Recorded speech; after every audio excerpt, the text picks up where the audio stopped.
welcome to a brand new episode of the Daily Debate. My name is Ahmed Nader, and tonight we're going to focus on the latest efforts by Egypt on the diplomatic, on the political and the humanitarian levels to be alleviating the suffering and the burdens on the shoulders of the Palestinians in the Gaza Strip, and the condemnation of Egypt and the entire globe to the plans of the Israeli Prime Minister Benjamin Netanyahu and the Israeli occupation forces and the government to be reoccupying the Gaza Strip once again.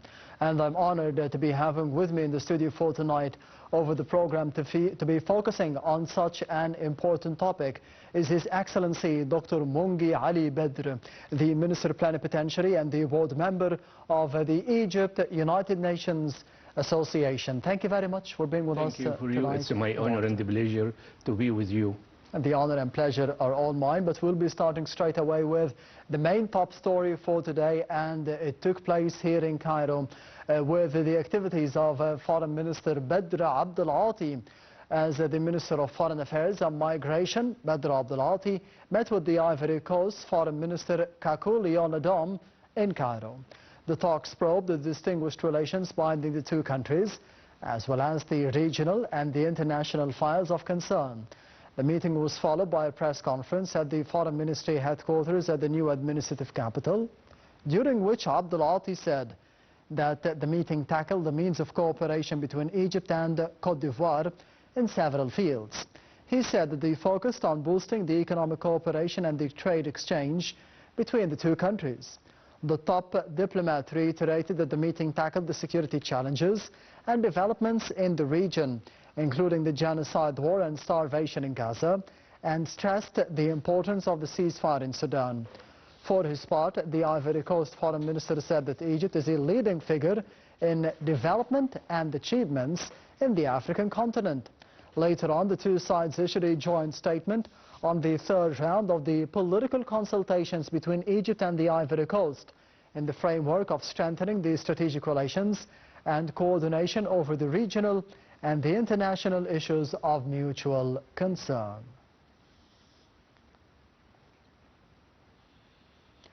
And I'm honored to be having with me over the phone Ambassador Youssef Zaid, the former Assistant Foreign Minister. Mr. Ambassador, thank you very much for being with us tonight on the Daily Debate.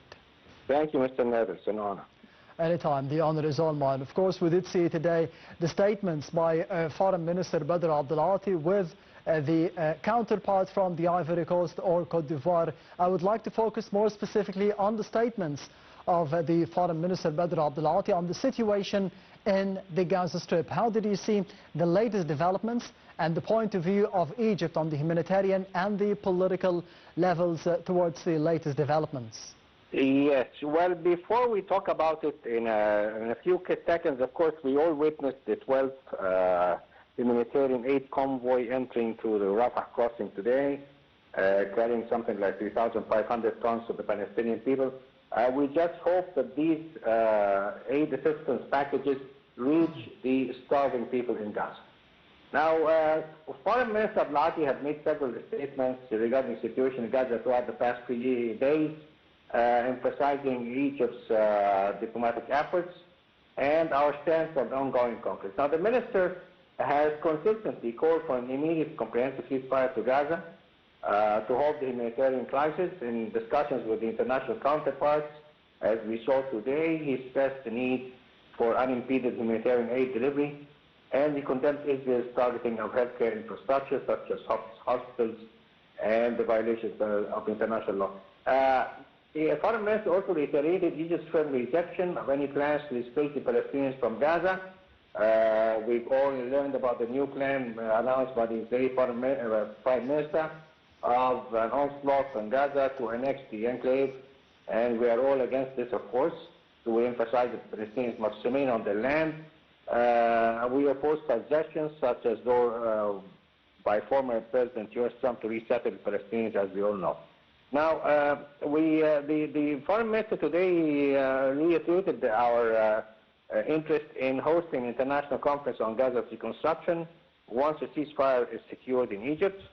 We, of course, criticize Israel's policies of starvation, collective punishment, and the military escalation. He described these actions as flagrant violations of international humanitarian law and warned of regional instability. Now, when the minister talks with his African counterparts or any other foreign minister that visits Cairo, he describes the situation in Gaza as humanitarian disaster. We all know that almost over 63,000 Palestinian deaths, unfortunately, and more than 130 injuries were reported. Now, the intended annexation, reoccupation plans for Gaza by Israel is viewed by us, by Egypt, as a clear violation of international law and exasperation of the humanitarian crisis. Now, we repeatedly called for an immediate ceasefire to no avail and the firm rejection of any forced displacement or annexation of the Palestinian territory. As we also today, the foreign minister also welcomed Australia's decision to join some other countries in recognizing the Palestinian state.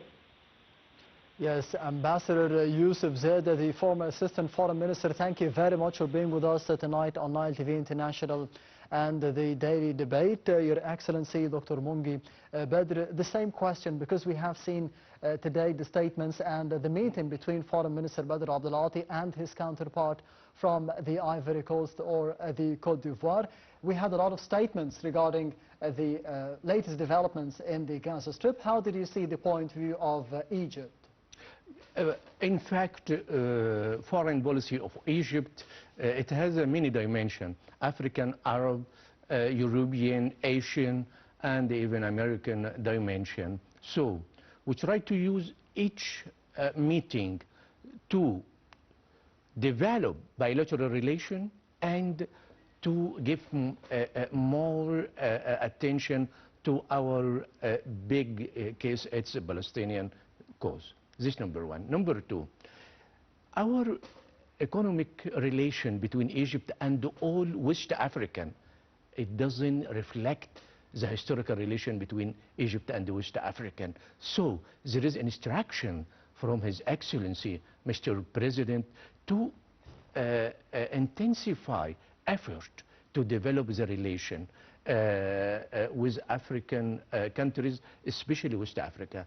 Number three, the volume of trade between Egypt and West of Africa, it's very poor, except in Nigeria. Yes. So we would like to develop this. Now we would like to extend our effort in real estate sector and also in infrastructure.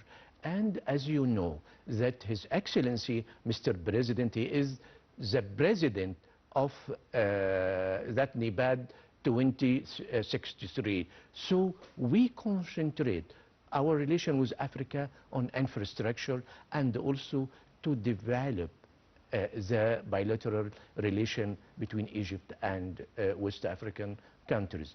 The next point related the problem of Hamas and Gaza Strip and that statement by Netanyahu to reoccupy again Gaza Strip. I think His Excellency, Mr. Minister, Dr. Badr Abdelati, he tried to gather all effort, all opinion from African countries to use it as a pressure on Israel and United States of America. This number one. Number two, historically, we used to have big support from African countries. Shall we are thinking again to rebuild again this relation and use African pressure for the interest of our case? It could be. The last point, that we sign a lot of protocol and agreement with Ivory Coast to develop the relation. The most important point, shall we have opportunities in trade, investment and infrastructure? Yes, we have a great opportunity, but there is killing competition coming from China. So the point, shall we are capable to compete with the Chinese companies? This. The second one, shall we continue with this effort to gathering all African countries to support Egyptian situation in front of Israel, I think we can succeed because most of African leaders, they came to Egypt for learning or even for healthy care or something like that. Also, if you talk to African people, and you should mention that I'm African like you, so by nature, they are going to support you. So I think it's a very positive situation from Minister of Foreign Affairs to exert a lot of effort toward the African countries. Yes, Dr. Mongy, allow me to be going to the first report of the daily debate for tonight, focusing on the statements of Egypt condemning the intention of the Israeli government to be reoccupying the Gaza Strip once again. We'll be having more details in the upcoming report. Stay tuned.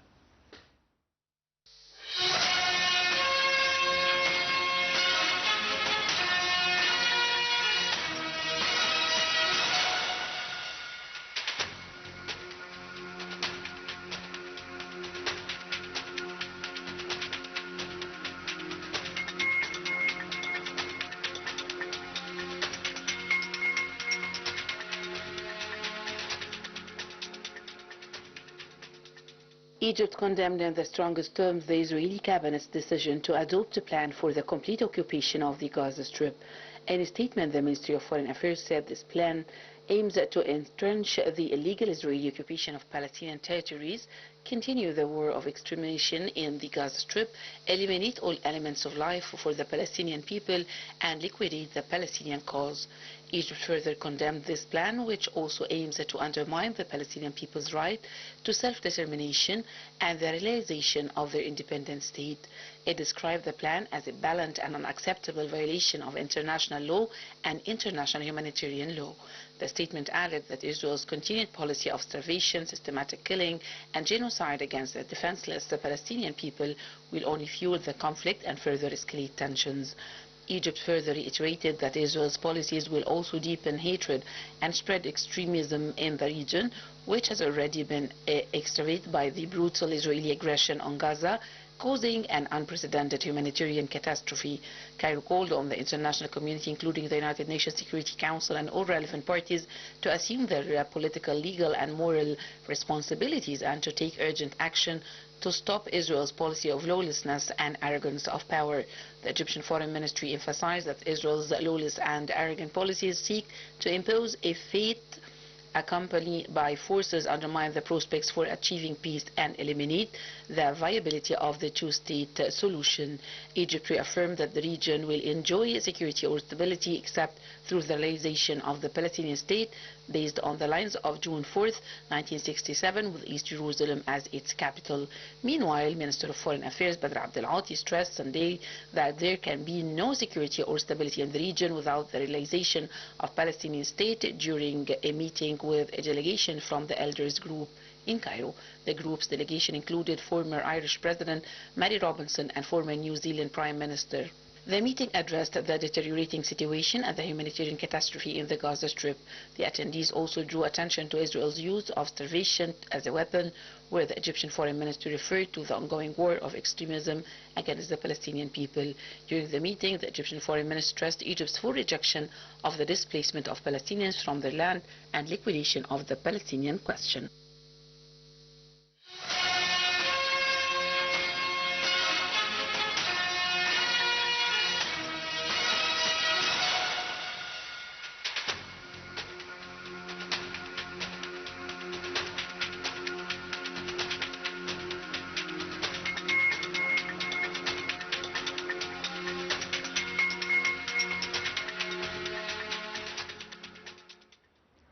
Welcome back. You're still watching the Daily Debate, and I'm honored to be having with me in the studio for tonight His Excellency Dr. Mongy Ali Badr, the Minister Plenipotentiary and the board member of the Egypt United Nations Association. Thank you very much once again for being with us. Thanks for you. Tonight, before the break or before the report, we were speaking about the condemnation of Egypt towards the intentions of Israel and the Israeli cabinet and the Israeli government and the occupation forces to be reoccupying the Gaza Strip once again. On the other hand, we did see global condemnation regarding Australia, for example. A number of countries, they are intending to be recognizing the state of Palestine in the month of September, something which was commended supported by Egypt. How do you see those intentions? Yeah, in fact, in this point, there are three dimensions. First one, the intention of Australia to recognize with State of Palestine. This, we call it, it's a compilation of the circle started by France, followed by Canada and the many European countries. Yes. And we consider Australia, even it's located in Asia, but it's European country. This number one. Number two, if we are going to talk, to make assessment to the Egyptian situation, yes. And let me to add Arab countries and international bodies. This turning this from condemnation to real action. Yes. And this real action, we can apply it by 5 steps. First steps, intensive diplomatic move at United Nations Assembly and also United Nations Security Council. This number one. Number two, using international law tools again, like South Africa, including International Court of Justice and the International of Criminal Court. Number three, building strong and regional and global alliance. We needed to have this, to build this alliance from many countries. As you know, that more than 190 countries prefer to have 2 states, one Palestine and another one for Israel. Yes. And more than 160 already recognized of State of Palestine. So we can consider that now we are on the right track to intensify the effort globally and regionally to make strong recognition by State of Palestine. The fourth point, engaging, enjoying mediation channel between United States of America, Qatar, and of course, and Egypt to ensure Israel respect ceasefire commitment. As you know, and all of us are knowing that Israel never respect its commitment, and this it should come by states, by United Nations, and also by other big players globally. The last point, looking economic and security cooperation with Israel to its compliance with international law and halting its Gaza reoccupation plan. So this Egypt should exert a lot of effort to have this international allies to force Israel to respect its commitment. The third dimension of your point, that I want to make assessment of Netanyahu's statement. Is it the statement of Netanyahu, is it tactic or it's turn in negotiation? Let me go one by one. A statement to show tactical and strategic shift in language from at the first, you remember what Netanyahu mentioned, that we should defeat Hamas. Yes. Okay? Today, show a tactic, show to control. Now he would like to reoccupy again Gaza Strip and to control Gaza. And he make a shift again, that he would like to hand over Gaza Strip to Arab country.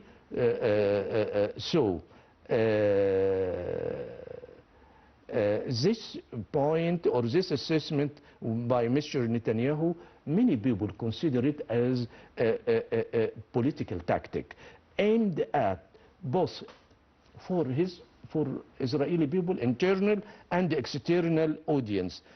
For internal, to ease pressure from the right and to the key voter bases. For external, to test Arab and international reaction. What's the reaction about this statement? To the idea of transferring administrative responsibility. In practice, such a plan from Mr. Netanyahu would require regional and international approval, and Palestine also should approve this condition, and do not, unfortunately, it doesn't exist now because of the division between the eviction of Palestinian, Hamas inside, Jihad on other side, and Mr. Abbas at his corner. This makes the statement more of negotiation tactic. This is the conclusion. The statement of Netanyahu, it's negotiation tactic and testing the water than a near-term executable plan. So he never go to execute what he mentioned. It's a test, it's a tactical. So this is the 3 point of assessment of Egyptian situation, and also the statement for Netanyahu statement. And I can say that we in Egypt, we understand them very well because we start negotiation with them since 1977. Till now, we understand them and their way of negotiation. So I think Netanyahu, he is playing with his word in this statement, and we wanted to tell him, if you are serious, please put to us in practical, in point, what you are going to do. And again, without United States of America, nothing done. So Egypt now, and His Excellency, Mr. President, he mentioned many times to Mr. Trump that he mentioned that you are capable to reach ceasefire, and also you are capable to make pressure on Israeli side, and in the meantime we hope that he can conclude peace here in Middle East. So if he go to have this Nobel Peace, it will be congratulations to him under one condition. Yes. If he succeed to reach peace in Middle East and to have 2 states, and one for Palestine and another one for Israel. Doctor, speaking about the current situation in the Gaza Strip, the current situation in Palestine and the Middle East, who would force Israel into accepting a ceasefire between Hamas and the Israeli occupation forces? And on the longer term, you mentioned that at least 160 countries out of 190 countries, they have the intention, or they are recognizing the state of Palestine. This means that there is a more sustainable solution for the Israeli-Palestinian conflict, which is the 2-state solution on the 1967 borders with East Jerusalem as the capital of Palestine. Who would force Israel into the permanent solution of the 2-state solution and for the ceasefire nowadays? In fact, let's start step by step. Yes. So, like Mr. Henry Kissinger, Foreign Minister of United States of America in 17. So, first step to reach immediate freezing of military operation in Gaza Strip. This is number 1. Number 2, to conclude long term of ceasefire, not immediate or temporary ceasefire. Number 3, also to have international guarantee from United Nations, Europe and America to maintain this ceasefire. Also, we should addressing internal Israeli policies that to encourage Israelis themselves to make more pressure on their government to stop this attacking Gaza Strip. Because, as we mentioned many times before, that Israel never ever conclude peace by bombing Gaza Strip. But we can sit together and we can understand the situation of each other, and in the meantime we can have joint cooperation, not only for ceasefire but also in economic dimension. Another more point is that Israel is living between us, so for their benefit, for their interest, to set up good relation with Egypt. Because of what? Now Israel supported by 100% by United States of America. That now there is international order is changing now. With our Israel guarantee that United States of America is going to be the only superpower globally? No, no, no. So the guarantee of peace, the guarantee of security in Middle East, that Israel should set up good and fair relation with its neighbor, and to forget their dreams to expand their territories.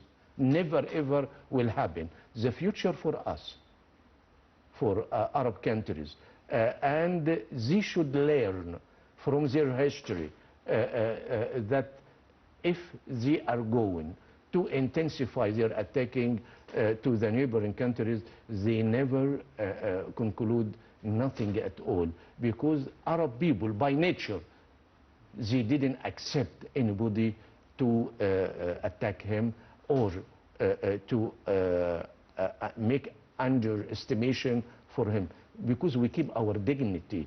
This it's for our Arab culture. Let us go to very practical point that Egypt now, we respect our commitment. Now we have peace agreement with Egypt since 1979, and we keep it very well, and we never go or broke this agreement. How about Israel? Now they come into Philadelphia.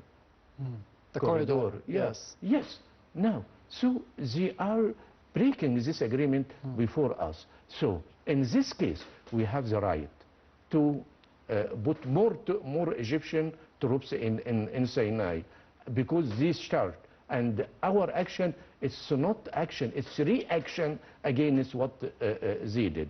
The last point, it's a message to our people in Arab area that we should be together, and it's better to minimize using social media, attacking, insulting each other, and talking about that Egypt or Jordan or Arab countries, they didn't support Gaza. We try to support Gaza, but in the meantime, we try to keep our interest, because the government, it's the government of each country.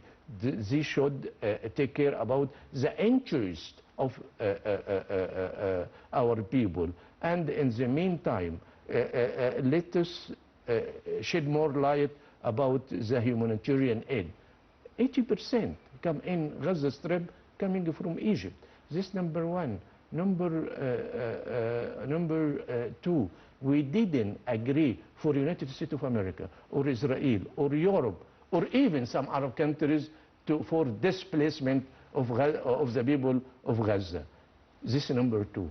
Number three, we insist that the Palestinian case should continue, and we insist also to reach to a solution to two states on the border of 4th of June 1967. Yes. This the main dimension of our foreign policy, and in the meantime we didn't accept any effort coming from state or from Europe for economic aid, and in the meantime we close our eyes to make displacement for Gaza. No, we are suffering about the inflation, about some economic problem, but in the meantime we keep our values, the values of Egyptian people, that we never ever close our eyes for supporting any Arab countries, any Arab people. And the last point, which I would like to shed more light about this point, that Egypt now, they are hosting a lot of Arab people from different countries, and we never make camp or tent for them. They are living between us. They are using our facilities of Egyptian people, and also they are using even or enjoying the good price of food or electricity or energy in the meantime. And we consider them, they are our brother and our sister, till the condition of their countries is to be improved. No country, no Arab country did the same like Egypt. Yes. So built in this situation to give very strong message to the people in and outside, on international level and the regional level, that Egypt used since a long time to host all the Arab and non-Arab, and to welcome them and to welcome them in Egypt. Yes. Yes, Doctor, allow me to be going to the other report of the daily debate for tonight, focusing on the statements by the world leaders, by the Arab League, by the Security Council, and regarding the situation in the Gaza Strip and the condemnation to the Israeli plans to be reoccupying militarily the Gaza Strip once again. We'll be having more details in the upcoming reports, so stay tuned.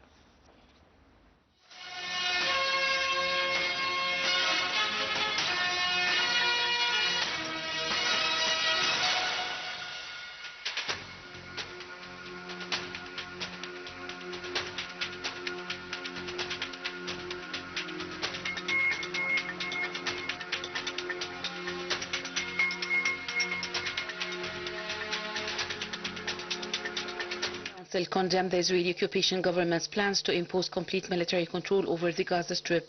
It also condemned Israel's plans to displace Palestinians from Gaza and the occupation's crimes of aggression and ethnic cleansing against Palestinians in the West Bank, including Jerusalem. The Council affirmed that these crimes constitute a violation of international law and conventions, a balanced aggression against all Arab states, their national security and their political and economic interests, and a threat to security, peace and stability in the region. The condemnation came as part of the resolution issued by the extraordinary session of the Council of the Arab League of Permanent Representatives. The session was held under the chairmanship of the Kingdom of Jordan at the request of the State of Palestine and with the support member states. It discussed mechanisms for Arab and international action to stop the genocide war that Israel, as the occupying power, commits against the Palestinian people.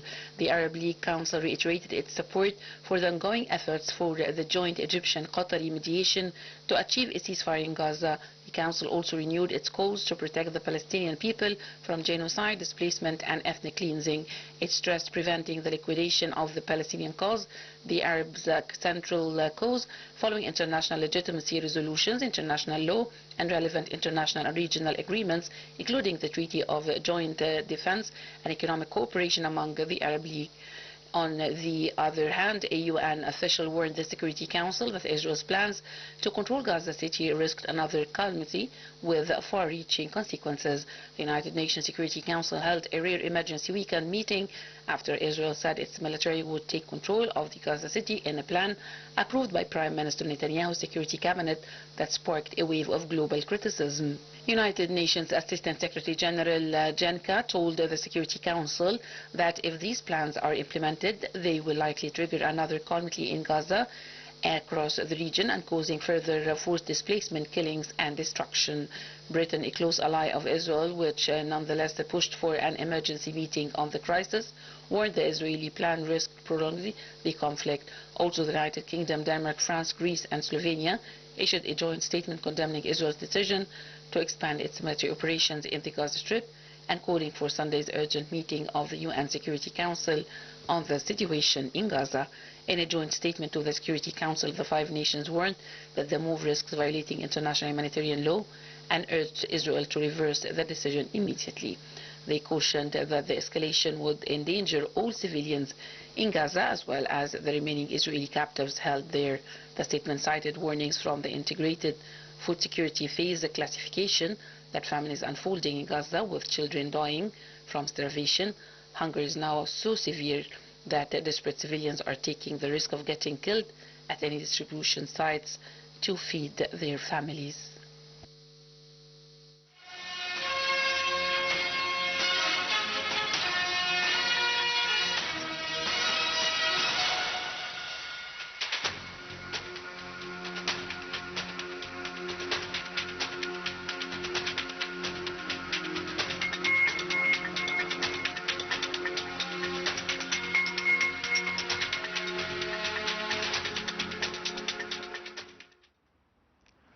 Welcome back. You're still watching the Daily Debate, and I'm honored to be having with me over the program for tonight Dr. Mongy Ali Badr, the Minister Plenipotentiary and the member of the Egypt United Nations Association. Dr. Mongy, for the final few minutes of the program, we'll be focusing on the future for the Gaza Strip, the future of Egypt in the process of the reconstruction of the Gaza Strip. Very valid point and very important point. Let me conclude this in point, mentioning that reconstruction is a political solution, as a part of political solution, and strategic peace could be recognized by international reconstruction conference, which will be hosted by Egypt as we conclude ceasefire. Number two, Gaza Reconstruction Fund, supported by Arab and international institution. Also, we would like to make quick launch of infrastructure project for water, electricity, housing, and health service. The last point, tying reconstruction to political track. It should be together that prevent the return to water backed by security guarantee. Let us go to long term for peace, and this require many points. Number one, full political process aimed two states, as we mentioned during the episode. Number two, addressing root causes the blockade and the conflict. Three, mutual security arrangement with United Nations supervision to prevent future escalation. Yes. The last point, active regional involvement from Egypt, Jordan, Saudi Arabia to support Palestinian political and economic stability. Let me conclude in 1 minute that for Egypt, my home, Egypt remains a central player, rejecting displacement and pushing for calm and humanitarian aid. Israel is split between expanding control and growing military social opposition. Lasting solution is unlikely without a strong international and regional condition. But Egypt is still trying its utmost to reach ceasefire and also aim for humanitarian aid, and in the meantime concluding lasting peace for all countries in Middle East to concentrate for economic development and for the welfare of Egyptian people and our brothers in Arab countries. Yes, Dr. Mongy Ali Badr, the Minister Plenipotentiary and the member of the Egypt United Nations Association. Thank you very much for being with us tonight. It's my pleasure and honor to be with you. Thank you. Anytime, the pleasure is all mine. And this brings us to the end of the Daily Debate for tonight. Thank you for watching, and I'll be seeing you next week.